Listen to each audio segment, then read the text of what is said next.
C you and congratulation Harnaaz ji, आपने हमारे देश का नाम और लाइक रोशन किया। तो बताइए कि कैसा रहा एक्सपीरियंस विथ मिस यूनिवर्स तक का, और ये जो आपने क्राउन जीता है वो अपने आप में बहुत बड़ी बात होती है। तो कैसा रहा ओवरऑल एक्सपीरियंस मिस यूनिवर्स तक का सफ़र? पहली बात तो थैंक यू सो मच। आपने बोला कि बहुत बड़ी बात है, बिल्कुल 21 सालों के बाद इंडिया को ये क्राउन मिला है, पर ये सिर्फ मेरी नहीं, सबकी मेहनत थी और इसकी वजह से हमें ये क्राउन मिला है। कब से हम वेट कर रहे थे इस चीज़ के लिए। काफ़ी खुशनसीब महसूस करती हूँ मैं अभी, पर मैं कह कर गई थी जाने से पहले, पर मैं okay I think I should say काफ़ी खुशनसीब महसूस करती हूँ मैं, पर मैं कह कर गई थी कि मैं हरनाज हूँ और देश का नाज हूँ और मैं क्राउन ज़रूर लेकर आऊँगी। और मैंने आई थिंक वो किया, right, and I am happy. I just can't wait कि मैं ये सब कुछ सेलिब्रेट करूँ इंडिया के साथ। एंड जो इश्यूज़ हैं जिसके बारे में बात करना चाहती हूँ, आई एम डिटर्मिन्ड टू उसके बारे में और अच्छे से बात करूँ। ऐसा कॉन्फिडेंस आई थिंक हमारे देश के सारे यूथ के अंदर होना चाहिए कि मैं यहाँ जाऊँगी और ये जीत कर लाऊँगी। यू नो हरनाज जी, क्योंकि जितना मेरा नॉलेज है, दुनिया में पूरे, ना कि सिर्फ इंडिया में बल्कि पूरी दुनिया में बहुत सारे मॉडल हैं, मेल हो या फीमेल हो, लेकिन ये जो क्राउन किसी कुछ एक चुनिंदा लोगों के पास आता है, तो जिनमें से आप एक हैं। तो देन वो क्राउन आपको पहनाया गया, वो मैं वीडियो भी देख रहा था। What's your feeling?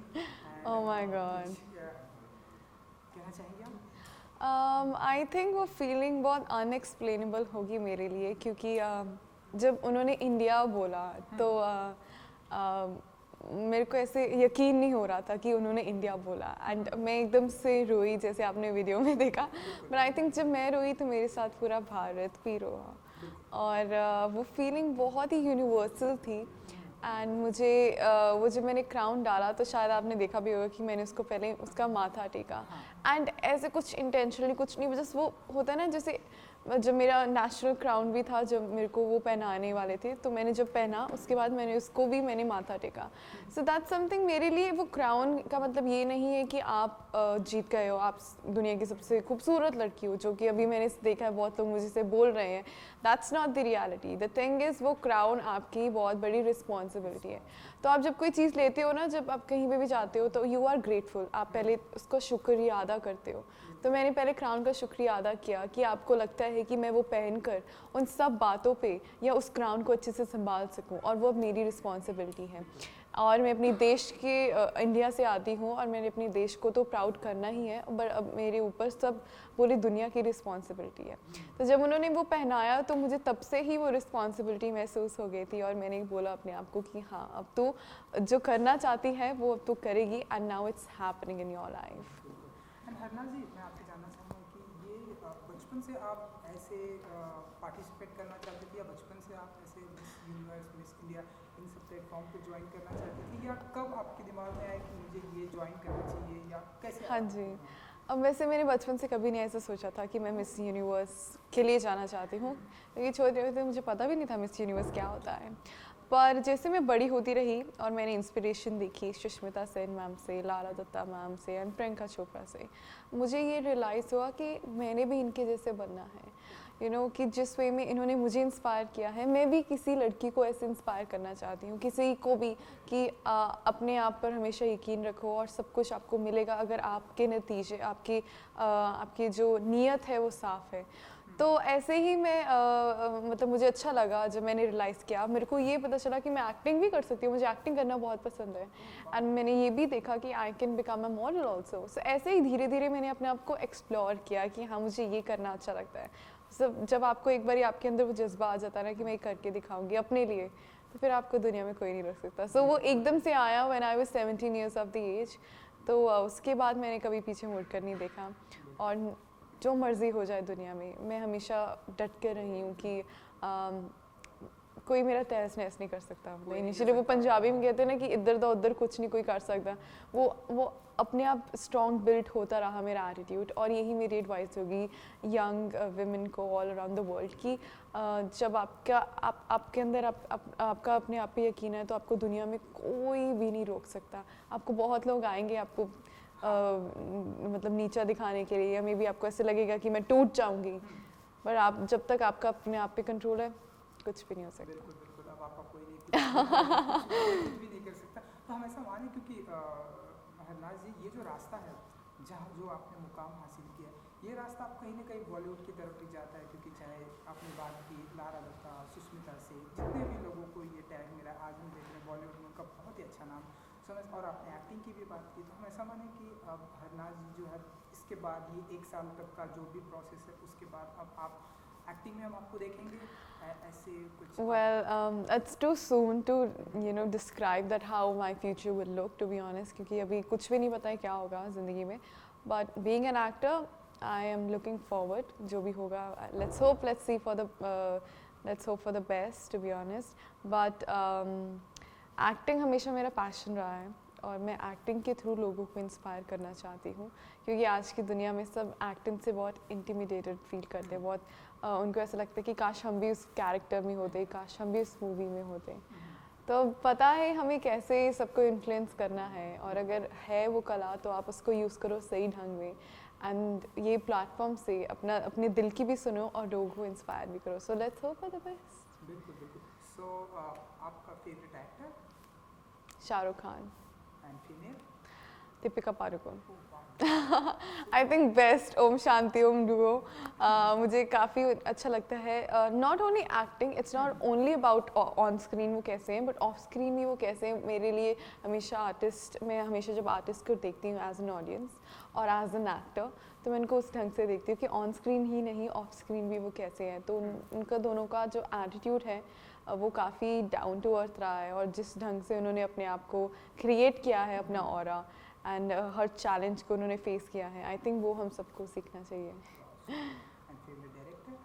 Sanjay Leela Bhansali, I love his work, I love the quality, जो वो मूवीज़ करते हैं वो मुझे बहुत ही मतलब वो आई लव इट। वो होता है ना एक आर्ट को वो बहुत अच्छे में दिखाते हैं, एंड हर चीज़ की डिटेल्स देखते हैं, तो उनको ज़रूर बहुत टाइम लगता है मूवी बनाने का, बट वो वर्थ इट होती है। And every movie that I watched his movie, every movie, it's just the best till now, so no doubt he's my favorite. And favorite politician?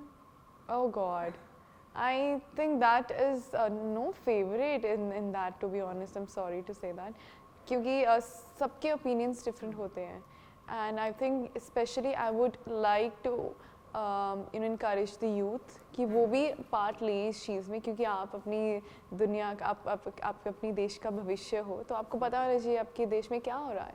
तो आप बनो अपने यूथ आइकॉन, आप अपने आप बनो स्पीकर, क्योंकि हर इंसान बहुत अच्छा स्पीकर है, बस उसको ढूंढना है किसकी एबिलिटीज़ क्या है। हाल फिलहाल में कोई फिल्म आपने ऐसी देखी जो आपको बहुत ही इंस्पायर हो, क्योंकि आपको एक्टिंग पसंद है इसलिए, जो आपको बहुत ही इंस्पायर? आई थिंक जो मेरी फेवरेट मूवी अभी तक की रही वो मैरी कॉम है। द वे उन्होंने, क्योंकि मैं हमेशा विमेन एम्पावरमेंट पे बात करती हूँ, सिर्फ बात ही नहीं है, I have seen that closely, और मुझे पता है कि मैंने क्या ब्रेक करना है वो स्टेरियोटाइप। तो वो मैरी कॉम मुझे बहुत इंस्पायरिंग लगती है। दंगल भी है, बट वो होता है ना कि जैसे हर मूवी अपने आप में अच्छी है, दंगल अपने आप में मुझे बहुत अच्छी लगती है, और मैरी कॉम अपने आप में। तो जब भी वो गाना है ना, दिल ज़िद्दी है, आई थिंक वो हर इंसान में वो उसका दिल है वो ज़िद्दी, बस उसको ढूंढना है कि वो किस चीज़ के लिए ज़िद्दी है, और जब वो ज़िद पकड़ लेता है तो वही बात, कुछ नहीं, उसका कोई नहीं कुछ उखाड़ सकता। बिल्कुल, एंड जब वो ज़िद पकड़ लेता है तो हमारे सामने हरनाज प्रेजेंट होती हैं। सो क्योंकि आप चंडीगढ़ पंजाब से आती हैं हरनाज जी, इसलिए मैं आपसे जानना चाहूँगा कि आपको आपके स्टेट के लिए अगर कुछ करने का मौका मिला, लाइक चंडीगढ़ के लिए अगर आप जहाँ से आप आती हैं कुछ करने का मौका मिला, कुछ ऐसे बदलाव लाने का मौका मिला, तो वो क्या कुछ होगा जो आप चाहती हैं कि आपके गांव में, आपके होम टाउन में? Well definitely talking about the women empowerment, सिर्फ मेरी कम्युनिटी में ही नहीं, पूरे दुनिया में, क्योंकि I think right to education, right to work is important. उसके साथ साथ right to choose your own partners बहुत ज़रूरी है, और ये हमें उनको समझाना है इसका मतलब क्या है, क्योंकि सबको पता है कि हमारी लेजिस्लेशन पावर, क्योंकि सबको पता है हमारी लेजिस्लेशन पावर कंट्री की सबसे स्ट्रॉन्ग है, we have the lengthiest constitution, but हमें एग्जीक्यूट करने के लिए इंडिविजुअल्स को समझाना पड़ेगा। उसके बारे में मैं ज़रूर बात करूँगी, but let's be practical. Climate change के बारे में भी मैं बात करना चाहूँगी क्योंकि आई थिंक वो बहुत ही ऑब्वियस है, उसको ये नहीं मैं कहूँगी कि ये एडवोकेसी है मेरी, क्योंकि वो हर इंसान की एडवोकेसी होनी चाहिए ऐसे। तो Chandigarh is a very clean and beautiful city, तो वहाँ से मैं सिखवाना चाहती हूँ सबको, जैसे Chandigarh is very organise, Chandigarh is very clean, तो बाकी सिटीज़ में, बाकी कंट्रीज़ में, maybe a lot of countries like Israel में हम गए थे, तो Israel is doing a lot of great things towards climate change, और हमें उस कंट्री से सीखना चाहिए। बट अगर मैं इंडिया के बीच में रहकर बताऊँ कि चंडीगढ़ से हमें क्या सीखना चाहिए, रादर देन मैं ये कहूँ कि चंडीगढ़ में क्या बदलाव आना चाहिए, तो आई थिंक वो क्लीन ब्यूटीफुल सिटी कैसी है उस पर हमें सीखना चाहिए। फूडी हैं आप? लव, पूरा रज के खाना खाना पसंद है। ओह वाह, फेवरेट फूड्स ऐसे जो I think now everybody knows that, but let me tell you one more dish which I love. Makhi di roti sarson da saag is surely my favorite, and rajma chawal. So I think वो सबके favorite है। हमारा भी favourite है। Wow. क्योंकि हरनाज जी, अभी आप तो आपकी लाइफ की जर्नी स्टार्ट हुई है, अभी हम ऐसे बहुत सारे आपके स्टेप बाय स्टेप ऐसे दुनिया देखेंगे। सो ऐसे Mumbai, sorry India and India के बाहर पूरे ऑल ओवर वर्ल्ड अब आप ट्रैवल करने वाली हैं, तो अगर आप कुछ बता सकें कि आपको ऐसी कौन सी जगह पर जानी है जो आपकी फेवरेट है, जहाँ पर आप जाना चाहते हो? जाना चाहते हैं? इसराइल मेरी एक ड्रीम डेस्टिनेशन थी।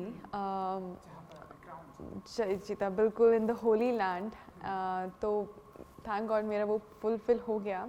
अपार्ट फ्रॉम पेरिस जहाँ आई थिंक सब जाना चाहते हैं, मुझे अपना भारत भी बहुत पसंद है, so as a no offence, but मैं जापान ज़रूर जाना चाहती हूँ क्योंकि उनकी जो टेक्नोलॉजी इतनी एडवांस्ड है एंड वो इतने फोकस्ड है वहाँ पर, you know they respect time and I think time is timeless. तो वो मैं वहाँ पर जाके देखना चाहती हूँ कि वो कैसी टेक्निक्स यूज़ करते हैं, और उनसे कुछ सीख कर मैं उसको आगे ही आगे जिस कंट्री में जाती रहूँगी उससे कुछ सीख कर और नेक्स्ट कंट्री को पास करूँगी, उनसे कुछ सीख कर नेक्स्ट कंट्री को पास करूँगी। I think it's never enough, क्योंकि हर कंट्री से मुझे कुछ ना कुछ सीखने को मौका मिलेगा, और मौका मिले तो पूरी दुनिया घूमना चाहूँगी मैं। यू नो नाजी, क्योंकि आपने बताया कि एक्टिंग में हम आपको देखेंगे, आई विश कि जब ये आपका सारा प्रोजेक्ट खत्म होने के बाद हम आपको एक्टिंग में देखेंगे। इसके अलावा और किन किन चीज़ों का शौक रखती है, लाइक सिंगिंग का? बिल्कुल, मुझे सिंगिंग का बहुत शौक है। मैं अपने आप को एज अ प्रोफेशनल सिंगर नहीं बुलाती हूँ, शौक से ही मैं सिंगिंग करती हूँ। Don't worry. 1 second, sorry. मैं अपने आप को एज अ प्रोफेशनल सिंगर तो नहीं बुलाती हूँ, बट मुझे सिंगिंग करने का बहुत शौक है। मुझे कपलेट्स शायरी लिखने का बहुत शौक है। मिमिक्री मुझे लगता था एक मेरा हिडन टैलेंट है, बट आई थिंक वो सबको पता चल गया। अपार्ट फ्रॉम दैट मुझे गार्डनिंग का भी बहुत शौक है, क्योंकि मेरे दादाजी फार्मर थे और मेरे मॉम को गार्डनिंग का, सो वो होता है ना कि ऐसे आपको वहीं से आता है, तो मुझे नेचर के साथ भी रहना बहुत पसंद है। तो ये ऐसी छोटी छोटी चीज़ें हैं जो हरनाज को डिफाइन करती हैं। सुपर। किसी एक की मिमिक्री, किसी जो आप ज़रूर, हमेशा आप चाहते हो कि मैं किसी फेमस पर्सनालिटी की मिमिक्री करूं, तो आपको फिर वेट करना पड़ेगा जब तक मैं किसी की बायोपिक करूंगी। चलिए आगे मैं अपने हमारे में सीनियर्स पे आता हूँ कि जब ये आपकी जर्नी स्टार्ट हुई तो क्योंकि आपको ऐसा लगा कि ऐसे कुछ नर्वस हुई आप, या कुछ भी ऐसी फीलिंग आई कि यार ये बहुत ही टफ है, या आपको ऐसे आ गया कि हाँ ये मैं जीतने वाली हूँ? कब आपको ऐसा? Right, I think nervous is a very very natural feeling, कुछ गलत नहीं है अगर आप नर्वस फील करते हो, पर उसको ओवर पावर कैसे करना है वो बहुत ज़रूरी है, क्योंकि आखिर में इंसान वो ही सक्सेसफुल हो जो अपने इमोशंस को कंट्रोल कर सके।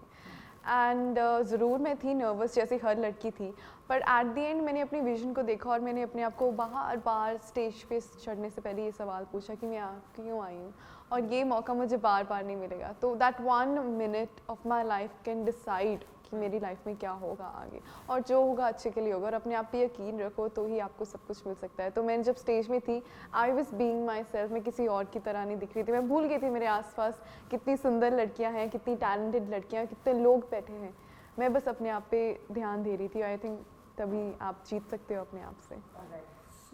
Thank you so much. हमसे बात करने के लिए thank you so much. Thank you.